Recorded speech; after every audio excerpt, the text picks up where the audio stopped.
What are you doing on this stage in front of all these people? Run. Run now. That's the voice of my anxiety talking. Even when there's absolutely nothing wrong, I sometimes get this overwhelming sense of doom, like danger is lurking just around the corner. You see, a few years ago, I was diagnosed with generalized anxiety and depression, two conditions that often go hand in hand. Now, there was a time I wouldn't have told anybody, especially not in front of a big audience. As a Black woman, I've had to develop extraordinary resilience to succeed. And like most people in my community, I had the misconception that depression was a sign of weakness, a character flaw. But I wasn't weak. I was a high achiever. I'd earned a master's degree in media studies and had a string of high-profile jobs in the film and television industries. I'd even won 2 Emmy Awards for my hard work. Sure, I was totally spent. I lacked interest in things I used to enjoy, barely ate, struggled with insomnia, and felt isolated and depleted. But depressed? No, not me. Took weeks before I could admit it, but the doctor was right. I was depressed. Still, I didn't tell anybody about my diagnosis. I was too ashamed. I didn't think I had the right to be depressed. I had a privileged life with a loving family and a successful career.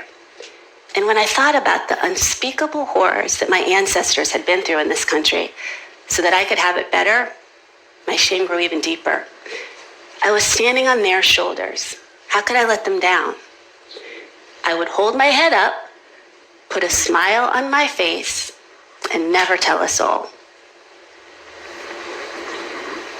On July 4th, 2013, my world came crashing in on me. That was the day I got a phone call from my mom telling me that my 22-year-old nephew, Paul, had ended his life after years of battling depression and anxiety. There are no words that can describe the devastation I felt. Paul and I were very close, but I had no idea he was in so much pain. Neither one of us had ever talked to the other about our struggles. The shame and stigma kept us both silent. Now, my way of dealing with adversity is to face it head on. So I spent the next 2 years researching depression and anxiety, and what I found was mind-blowing. The World Health Organization reports that depression is the leading cause of sickness and disability in the world. While the exact cause of depression isn't clear, research suggests that most mental disorders develop, at least in part, because of a chemical imbalance in the brain and/or an underlying genetic predisposition. So you can't just shake it off. Now, here's the good news. 70% of people struggling with depression will improve with therapy, treatment, and medication. Armed with this information, I made a decision. I wasn't going to be silent anymore. With my family's blessing, I would share our story in hopes of sparking a national conversation.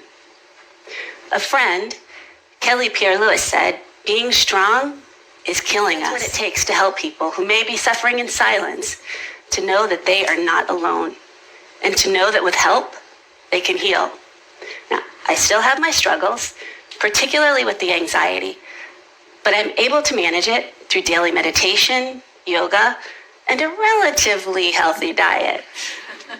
If I feel like things are starting to spiral, I make an appointment to see my therapist, a dynamic Black woman named Dawn Armstrong, who has a great sense of humor and a familiarity that I find comforting. I will always regret that I couldn't be there for my nephew. But my sincerest hope is that I can inspire others with the lesson that I've learned. Life is beautiful. Sometimes it's messy and it's always unpredictable. But it will all be okay when you have your support system to help you through it. I hope that if your burden gets too heavy, you'll ask for a hand too. Thank you.